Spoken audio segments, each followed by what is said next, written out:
Hello friends, बर्तमान discussion करवा education elective 2। यह उभय +3 सेकेंड सेमिस्टर और 4th सेमिस्टर पिला निमंते उद्दिष्ट अटे। आजर आलोचनार विषयवस्तु हूँ यूनिट 4 गोटे दीर्घ उत्तरमूलक प्रश्न बा लंग क्वेश्चन संबंध एठारे माने आलोचना करवा।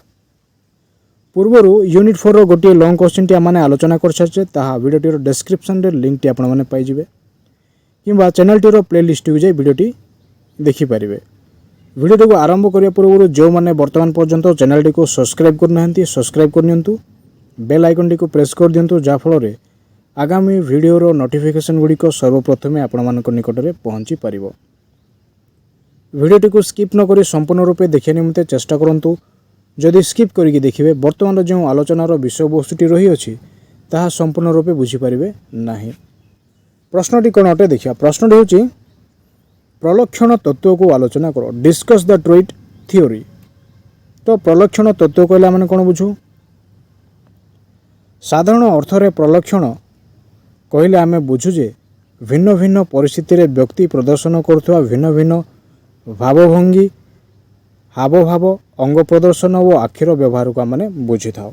तो साधारण अर्थरे प्रलक्षण बा ट्रुथ थ्योरी कहले माने कौन बुझू ना भिन्न भिन्न परिस्थिति रे व्यक्ति प्रदर्शन करुवा विभिन्न प्रकार भावभंगी, हावभाव, अंग प्रदर्शन और आखिर व्यवहार को आम बुझी थाओ।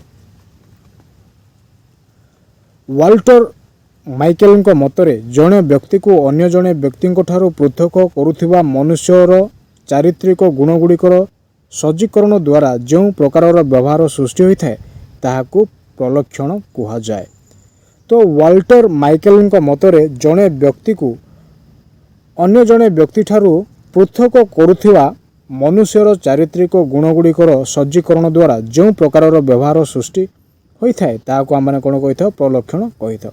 क्या मत यह अटे? यह हूँ वाल्टर माइकेल मत अटे। सही प्रलक्षण गुड़ी को दृष्टि रखी मनोवैज्ञानिक माने मनुष्यर व्यक्तित्वर श्रेणी विभाजन कर। तो यही समस्त प्रलक्षण गुड़ी को दृष्टि रखी मनोविज्ञानी माने कौन कर, मनोविज्ञानी माने मनुष्यर व्यक्तित्वर श्रेणीर विभाजन कर। देखिए क्यों मनोविज्ञानी क्यों भाव में मत पोषण करती प्रलक्षण संबंध में। आल्पर्ट, तो आल्पर्ट मतरे कौन अटे श्रेणीर विभाजन। आल्पर्ट प्रलक्षण गुड़ी को मुख्यतः 3टी भाग में विभक्त कर। तो आल्पर्ट मतरे प्रलक्षण को केतोटी भाग में विभक्त कर 3टी श्रेणी रे विभक्त कर। प्रथम विषयटी है मौलिक प्रलक्षण, द्वितीयटी है केंद्रीय प्रलक्षण, तृतीयटी हूँ आवेगिक प्रलक्षण। वर्तमान देखिए मौलिक प्रलक्षण कौन अटे।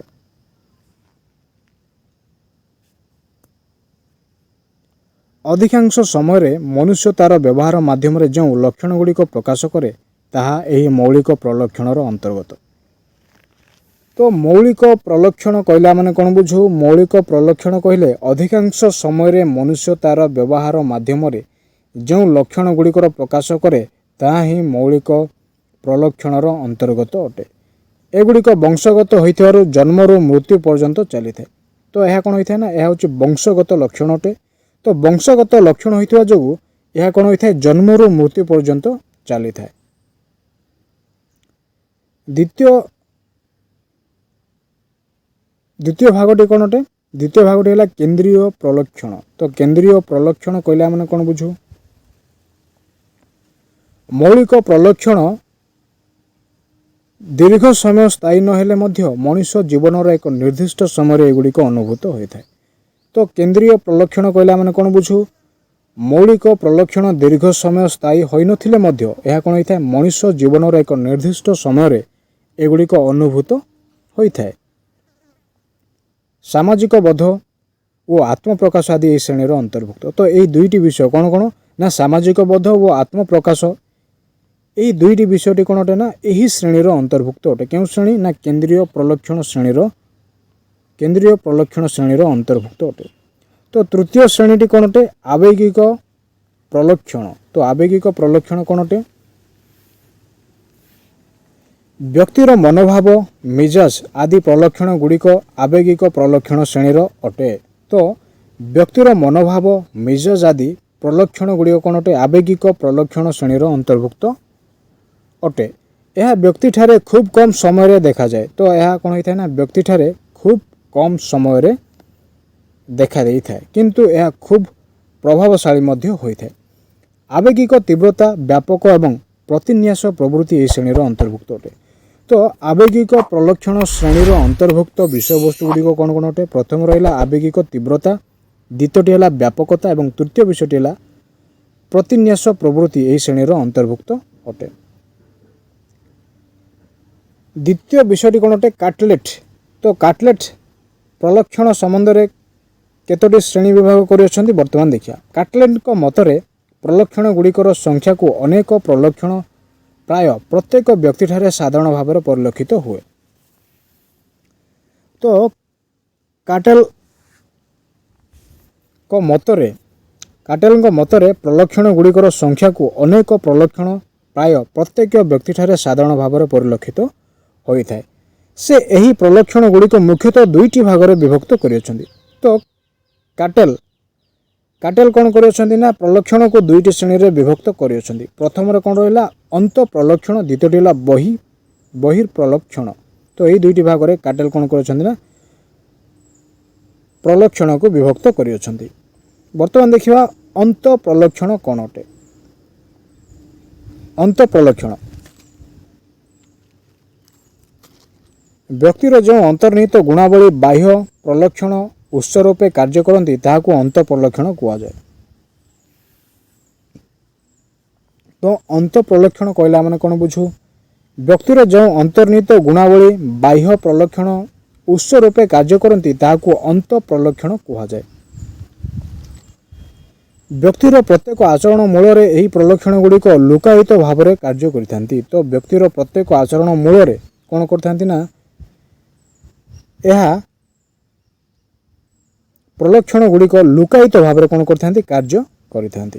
ଦ୍ୱିତୀୟ ବିଷୟଟି ହେଲା ବହି ପ୍ରଲକ୍ଷଣ। ତ ବହି ପ୍ରଲକ୍ଷଣ କହିଲା ମାନେ କ'ଣ ବୁଝୁ? ଯେଉଁ ପ୍ରଲକ୍ଷଣ ଗୁଡ଼ିକ ବ୍ୟକ୍ତିର ଚାଲିଚଳନ, ଆଚାର ବ୍ୟବହାର ଇତ୍ୟାଦି ବାହ୍ୟ ଆଚରଣକୁ ସହଜରେ ଜଣାପଡ଼ିଥାଏ ତାହାକୁ ବହି ପ୍ରଲକ୍ଷଣ କୁହାଯାଏ। ତ ବହି ପ୍ରଲକ୍ଷଣ କହିଲା ମାନେ କ'ଣ ବୁଝୁ? ନା ଯେଉଁ ପ୍ରଲକ୍ଷଣ ବ୍ୟକ୍ତିର ପରିଚାଳନା, ଆଚାର ବ୍ୟବହାର ଏବଂ ବାହ୍ୟ ଆଚରଣରୁ ସହଜରେ ଜଣାପଡ଼ିଥାଏ ତାହାକୁ ଆମେ କ'ଣ କହିଥାଉ? ବହି ପ୍ରଲକ୍ଷଣ କହିଥାଉ। ଏହି ପ୍ରକାର ପ୍ରତିଟି ପ୍ରଲକ୍ଷଣ କେତେ ଗୁଡ଼ିଏ ଗୁଣର ସମଷ୍ଟିରେ ଆତ୍ମପ୍ରକାଶ କରିଥାଏ। ତ ଏହି ପ୍ରକାର ପ୍ରତିଟି ପ୍ରଲକ୍ଷଣ କ'ଣ କରିଥାଏ? କେତେ ଗୁଡ଼ିଏ ଗୁଣର ସମଷ୍ଟିରେ ଆତ୍ମପ୍ରକାଶ କରିଥାଏ। ସେମାନେ ବ୍ୟକ୍ତି ନିମନ୍ତେ ଏକ ପ୍ରକାରର କାର୍ଯ୍ୟ ସାଧନ କରିବା ନିମନ୍ତେ ଉଦ୍ଦିଷ୍ଟ ହୋଇଥାନ୍ତି। ସେମାନେ କ'ଣ କରିଥାନ୍ତି ନା ସେମାନେ ବ୍ୟକ୍ତି ନିମନ୍ତେ ଏକ ପ୍ରକାରର କାର୍ଯ୍ୟ ସାଧନ କରିବା ନିମନ୍ତେ ଚେଷ୍ଟା ବା ପ୍ରୟାସ ଜାରି ରଖନ୍ତି। H.J. ଆଇସେକ୍। ତ H.J. ଆଇସେକ୍ ପ୍ରଲକ୍ଷଣକୁ କେତୋଟି ଶ୍ରେଣୀରେ ବିଭକ୍ତ କରିଅଛନ୍ତି? H.J. ଆଇସେକ୍ଙ୍କ ବିଭିନ୍ନ ପରୀକ୍ଷା ନିରୀକ୍ଷା କରି ବ୍ୟକ୍ତିତ୍ୱର ତିନୋଟି ଧାରଣା ପ୍ରଲକ୍ଷଣ ବିଷୟରେ ସେ କ'ଣ କରିଅଛନ୍ତି ନା ବର୍ଣ୍ଣନା କରିଅଛନ୍ତି। ସେଗୁଡ଼ିକ କ'ଣ କ'ଣ ଅଟେ ଦେଖିବା।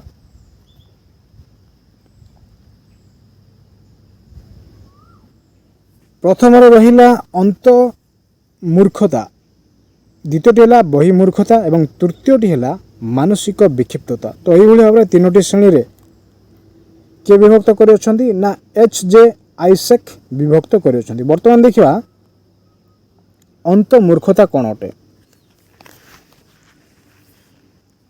ଏହି ଶ୍ରେଣୀର ବ୍ୟକ୍ତିମାନେ ସାଧାରଣତଃ ଶାନ୍ତି ଶିଷ୍ଟ ଏବଂ ରୁଚିପୂର୍ଣ୍ଣ ଅଟନ୍ତି। ତ ଅନ୍ତ ମୂର୍ଖତା ଶ୍ରେଣୀର ବ୍ୟକ୍ତିମାନେ କିଭଳି ଭାବରେ ଅଟନ୍ତି? ସେମାନଙ୍କର ଗୁଣ କିଭଳି ଭାବରେ ହୋଇଥାଏ? ଶାନ୍ତଶିଷ୍ଟ ଏବଂ ରୁଚିପୂର୍ଣ୍ଣ ଅଟନ୍ତି ସେମାନେ। ଏମାନେ କୌଣସି କଥା ବାହାରକୁ ପ୍ରକାଶ କରିନଥାନ୍ତି। ତ ଅନ୍ତ ମୂର୍ଖତା ବ୍ୟକ୍ତିତ୍ୱମାନେ କ'ଣ କରିଥାନ୍ତି ନା ସେମାନେ ଶାନ୍ତ ଶିଷ୍ଟ ଏବଂ ରୁଚିପୂର୍ଣ୍ଣ ହୋଇଥାନ୍ତି। ଏମାନେ କୌଣସି କଥାକୁ ବାହାରେ ପ୍ରକାଶ କରିବାକୁ ପସନ୍ଦ କରିନଥାନ୍ତି। କୌଣସି କଥା ଭୁଲ ଠିକ୍ ସେମାନେ ମନ ମଧ୍ୟରେ ଚିନ୍ତା କରିଥାନ୍ତି। ତ କୌଣସି କଥାକୁ ସେମାନେ କ'ଣ କରିଥାନ୍ତି ନା ମନ ମଧ୍ୟରେ ପୁଙ୍ଖାନୁପୁଙ୍ଖ ଭାବରେ ସେମାନେ ବିଚାର କରନ୍ତି କେଉଁ କଥା ଠିକ୍ ଏବଂ କେଉଁ କଥାଟି ଭୁଲ। ଏମାନେ ସାଧାରଣତଃ ଅବିଶ୍ୱାସୀ, ତେଣୁ କାହାକୁ ସହଜରେ ବିଶ୍ୱାସ କରନ୍ତି ନାହିଁ। ତ ଏମାନେ କାହାକୁ ସହଜରେ କ'ଣ କରନ୍ତିନି? ବିଶ୍ୱାସ କରନ୍ତି ନାହିଁ। ଏମାନେ କ'ଣ ହୋଇଥାନ୍ତି ନା ଅବିଶ୍ୱାସୀ ହୋଇଥାନ୍ତି। 2 ନମ୍ବର ବିଷୟଟି ହେଲା ବହି ମୂର୍ଖତା। ବହି ମୂର୍ଖତା କହିଲେ ଆମେ କ'ଣ ବୁଝୁ? ଏମାନେ ସାଧାରଣତଃ ସାମାଜିକ ମିଳାମିଶାକୁ ପସନ୍ଦ କରନ୍ତି। ତ ଏମାନେ କ'ଣ କରନ୍ତି? ଏମାନେ ସାଧାରଣତଃ ସାମାଜିକ ମିଳାମିଶାକୁ ପସନ୍ଦ କରନ୍ତି, ସମାଜ ସହ ସହଜରେ ପାଦ ମିଶାଇ ଚଳିପାରନ୍ତି ଏବଂ ଏମାନଙ୍କର ଅନେକ ସାମାଜିକ ଗୁଣାବଳୀ ରହିଅଛି। ବହି ମୂର୍ଖତା କହିଲେ ଆମେ କ'ଣ ବୁଝୁ? ନା ଏମାନେ ସାଧାରଣତଃ ସାମାଜିକ ମିଳାମିଶାକୁ ପସନ୍ଦ କରନ୍ତି। ତ ସମାଜର ଯେଉଁ ଲୋକମାନେ ବସବାସ କରନ୍ତି ସେମାନଙ୍କ ସହ ସମାଜରେ ମିଶିବାକୁ ଏମାନେ ପସନ୍ଦ କରିଥାନ୍ତି। ସମାଜ ସହ ସହଜରେ ପାଦ ମିଶାଇ ମଧ୍ୟ ଚଳିପାରନ୍ତି ଏବଂ ଏମାନଙ୍କର ଅନେକ ସାମାଜିକ ଗୁଣାବଳୀ ଗୁଡ଼ିକ ମଧ୍ୟ ରହିଥାଏ। ଏମାନେ ପଳାୟନପନ୍ଥୀ ନ ହୋଇ ପରିସ୍ଥିତିକୁ ମୁକାବିଲା କରନ୍ତି। ତ ଏମାନେ କ'ଣ କରନ୍ତି? ପଳାୟନ ନ ହୋଇ ପରିସ୍ଥିତିର ପ୍ରତ୍ୟେକ ବିଷୟଟିକୁ ସେମାନେ ମୁକାବିଲା କରନ୍ତି। ତୃତୀୟ ପଏଣ୍ଟଟି ହେଲା ମାନସିକ ବିକ୍ଷିପ୍ତତା। ତ ମାନସିକ ବିକ୍ଷିପ୍ତତା କହିଲେ ଆମେ କ'ଣ ବୁଝୁ? ମାନସିକ ବିକ୍ଷିପ୍ତତା ହେଉଛି ଏ ପ୍ରକାରର ବ୍ୟକ୍ତିମାନେ ସମାଜରେ ସମଯୋଜନ ଭାବରେ ଚଳିପାରି ନଥାନ୍ତି। ତ ମାନସିକ ବିକ୍ଷିପ୍ତତାର ବ୍ୟକ୍ତିମାନେ କ'ଣ କରନ୍ତି ନା ସମାଜ ମଧ୍ୟରେ ସମଯୋଜନ ଭାବରେ ଚଳିପାରନ୍ତି ନାହିଁ। ଏମାନଙ୍କର ଚିନ୍ତା ଶକ୍ତି ଓ ସ୍ମରଣ ଶକ୍ତି ଖୁବ୍ କମ୍। ତ ଏମାନଙ୍କର ଚିନ୍ତା ଶକ୍ତି ଏବଂ ସ୍ମରଣ ଶକ୍ତି କ'ଣ ହୋଇଥାଏ ନା ଖୁବ୍ କମ୍ ହୋଇଥାଏ। ଏମାନଙ୍କର ବାକ୍ ପଟୁତା ସେତେ ଉନ୍ନତ ନୁହେଁ। ତ ଏମାନଙ୍କର ବାକ୍ ପଟୁତା କ'ଣ ଅଟେ ନା ସେତେ ଉନ୍ନତ ଧରଣର ହୋଇନଥାଏ। ଏମାନେ ଏକାଗ୍ରଚିତ୍ତ ନୁହନ୍ତି। ତ ମାନସିକ ବିକ୍ଷିପ୍ତତା ବ୍ୟକ୍ତି ବିଶେଷମାନଙ୍କ ମଧ୍ୟରେ କେଉଁ କେଉଁ ଗୁଣ ରହିଥାଏ ନା ଏମାନେ ବାକ୍ପଟୁ ନୁହନ୍ତି, ଚିନ୍ତା ଶକ୍ତି ଓ ସ୍ମରଣ ଶକ୍ତି ଏମାନଙ୍କ ନିକଟରେ ଖୁବ୍ କମ୍ ଦେଖା ଦେଇଥାଏ ଏବଂ ଏମାନେ ଏକାଗ୍ରଚିତ୍ତ ମଧ୍ୟ ନୁହନ୍ତି। ବର୍ତ୍ତମାନ ଦେଖିବା ପ୍ରଲକ୍ଷଣ ତତ୍ତ୍ୱର ଗୁଣାବଳୀ ବା ପ୍ରଲକ୍ଷଣ ତତ୍ତ୍ୱର ଗୁଣାବଳୀ ଗୁଡ଼ିକ ଠାରେ ମାନେ ଆଲୋଚନା କରିବା। ମେରିଟ୍ସ, ପ୍ରଲକ୍ଷଣ ତତ୍ତ୍ୱର ମେରିଟ୍ସ ଗୁଡ଼ିକ କ'ଣ କ'ଣ ଅଟେ ଦେଖିବା। ଏହି ତତ୍ତ୍ୱରେ କେତେକ ମୌଳିକତା ଥାଏ। ପ୍ରଲକ୍ଷଣର ଦିଗ ସମ୍ବନ୍ଧରେ ବହୁ ମନସ୍ତତ୍ତ୍ୱବିତ୍ ଏକମତ ହୋଇଥାନ୍ତି। ତ ଏହି ତତ୍ତ୍ୱରେ କେତେକ ମୌଳିକତା ଥାଏ ଏବଂ ପ୍ରଲକ୍ଷଣର ଦିଗ ସମ୍ବନ୍ଧରେ ବହୁ ମନସ୍ତତ୍ତ୍ୱବିତ୍ ଏକମତ ହୋଇଥାନ୍ତି। ସବୁ ପ୍ରଲକ୍ଷଣ କେବେ ହେଲେ ଏକମୁଖୀ ଓ ଏକ ଉଦ୍ଦେଶ୍ୟ ସାଧନକାରୀ ନୁହନ୍ତି। ସବୁ ପ୍ରଲକ୍ଷଣ କେବେ ହେଲେ ଏକମୁଖୀ ଓ ଏକ ଉଦ୍ଦେଶ୍ୟ ସାଧନକାରୀ ହୋଇପାରନ୍ତି ନାହିଁ। ତାହା ଭିନ୍ନ ଭିନ୍ନ ପରିସ୍ଥିତିରେ ଭିନ୍ନ ଭିନ୍ନ ମାତ୍ରାରେ ପରିଲକ୍ଷିତ ହୁଅନ୍ତି। ତାହା ଭିନ୍ନ ଭିନ୍ନ ପରିସ୍ଥିତିରେ ଏବଂ ଭିନ୍ନ ଭିନ୍ନ ମାତ୍ରାରେ କ'ଣ ହୋଇଥାନ୍ତି ନା ପରିଲକ୍ଷିତ ହୋଇଥାନ୍ତି।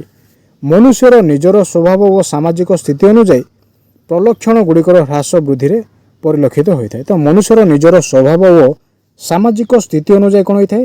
ପ୍ରଲକ୍ଷଣ ଗୁଡ଼ିକର ହ୍ରାସ ଏବଂ ବୃଦ୍ଧି ପରିଲକ୍ଷିତ ହୋଇଥାଏ। ବର୍ତ୍ତମାନ ଦେଖିବା ପ୍ରଲକ୍ଷଣର ଡିମେରିଟ୍ସ। ପ୍ରଲକ୍ଷଣର ତ୍ରୁଟି ଗୁଡ଼ିକ କ'ଣ କ'ଣ ଅଟେ ଦେଖିବା। ବର୍ତ୍ତମାନ ପ୍ରଥମ ରହିଲା ବିଭିନ୍ନ ମନସ୍ତତ୍ତ୍ୱବିତ୍ ମାନଙ୍କ ଦ୍ୱାରା ପ୍ରଲକ୍ଷଣ ଗୁଡ଼ିକ ଭିନ୍ନ ଭିନ୍ନ ନାମରେ ପରିଚିତ ହୋଇଥାଏ। ତ ପ୍ରଥମ ଡିମେରିଟ୍ଟି କ'ଣ ଅଟେ? ପ୍ରଥମ ଡିମେରିଟ୍ଟି ହେଉଛି ପ୍ରଲକ୍ଷଣର ବିଭିନ୍ନ ମନସ୍ତତ୍ତ୍ୱବିତ୍ ମାନଙ୍କ ଦ୍ୱାରା ପ୍ରଲକ୍ଷଣ ଗୁଡ଼ିକ ଭିନ୍ନ ଭିନ୍ନ ନାମରେ ପରିଚିତ ହୋଇଥାଏ।